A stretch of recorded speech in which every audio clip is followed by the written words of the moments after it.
All right, moving on. My pick for 2. Now, there's a lot of guys you can take here. A lot of guys you can take here. I decided to stay in the Pac-12. Give me Dan Lanning. Are you serious? That Mario Cristobal leaves, right? And everyone said, oh, Oregon's screwed. Oregon's screwed. And then they go and hire Dan Lanning, a young coach who's unproven at the head coaching position. And are you serious? He was unbelievable. So, well, except that first game. Remember that first game against Georgia? Yep. He got blown out by Georgia. His old team that he was the defense coordinator at the year before. Yeah. And everyone wrote him off. Everybody, Bo Nix, every single person, just terrible. Dan Lanning, they missed a hire. Blah blah blah. Yep, absolutely. Mm-hmm. Yeah, absolutely. And he hired a great staff there too last year, right? He had Kenny Dillingham, who's head coach at Arizona State right now, did a fantastic job with Bo Nix, and then Tim DeRuyter and recruiting.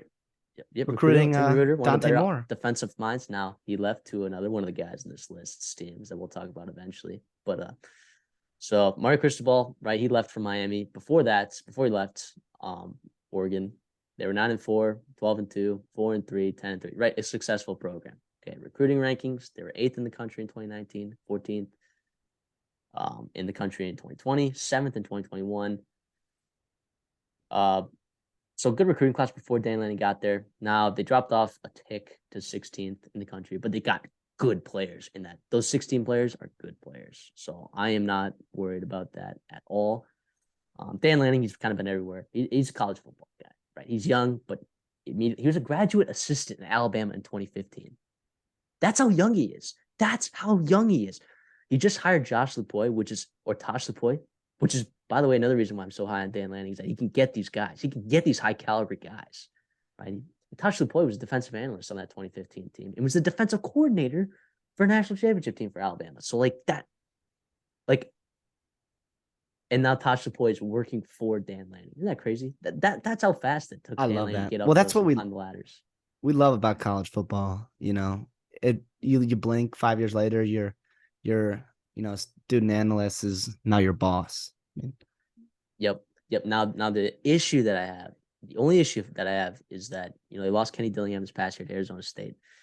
That's a tough guy to replace. It really is. And he went with Will Stein, right? Co-offensive coordinator at UTSA, which obviously was a fantastic offense this past year. Will Stein, he's also a really young guy. He's only 33. He's only 33 years old, so has not had a lot of experience outside that UTSA job, which he only had for a couple of years. He was a high school coach like 3 or 4 years ago at Lake Travis, which has produced guys like Baker Mayfield, right? DeAndre Hopkins. I mean, like really good, not DeAndre Hopkins.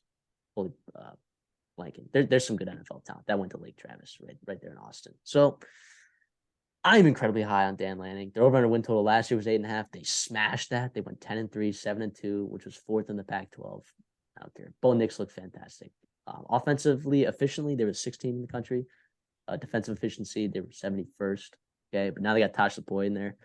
Maybe some better defensive talent in there as well. And the transfer rank in the country was number 8. So they obviously did a good job. Yes, they finished 16th in recruiting, but they also got some guys too in the transfer portal. So I am so high on Dan Lanning, and I think he's going to be there for the foreseeable future. Which, unless he goes to Alabama when Nick Saban's gone, but The thing is that why everyone was so shocked why Mario Cristobal left, and it just looked bad on Oregon as a program. But if you look at Oregon, I mean, in most of these recruits' lifetimes, right, in the early 2010s, when they grew up watching college football, especially if you're on the West Coast, I mean, it was the Chip Kelly Oregon, right? It was that team, and they've run the West Coast, apart from Stanford with a couple Andrew Luck years, USC back in the early 2000s, but they don't remember that. They were all, it's a new generation now. Oregon's in a great spot with NIL and Phil Knight. Maybe they're moving to the Big Ten here soon. Who knows? And yeah, like you said, they've leveraged the transfer portal real well. A couple impact guys to look out for. Gary Bryant Jr. Yep, a lot of people wanted him. Yeah, just because he didn't, again, like Georgia's defensive line room, USC's wide receiver room. Just because you didn't crack the lineup doesn't mean you're not a good player. We just ask Ohio State's wide receiver room, right? Jamison Williams. I mean, I'm not saying Garrett Bryant will be a first-round pick, but he's got a talent to be a real good player. Jordan Birch, And people remember him from Very highly sought out in the transfer portal. big Big time recruiting recruits. win. He was a huge recruiting win for South Carolina. It was unfortunate. When he chose them over Clemson, that was huge. Yep. Huge. Now that was what's his name? The old South Carolina coach. Will Muschamp. Will Muschamp, yeah. But that was his last ditch effort to, save his job, and it didn't work. Yeah. Jordan Burch has been fine. He's a good player, real athletic. They've used him on offense a little bit. I mean, you played tight end in college too, or in high school. Johnny Cornelius, and if you haven't followed the offseason at all, I mean, he was the number one offensive lineman, right? In that first transfer window, everyone wanted him bad. And he got a little bag, I'm not gonna lie, from Oregon to come play there. But like they're leveraging NIL in the right way. Justin Jacobs, another real good player from Iowa, linebacker. He's going to be real good. And people wanted him bad too. And then a pair of Alabama. Yeah, he's Iowa.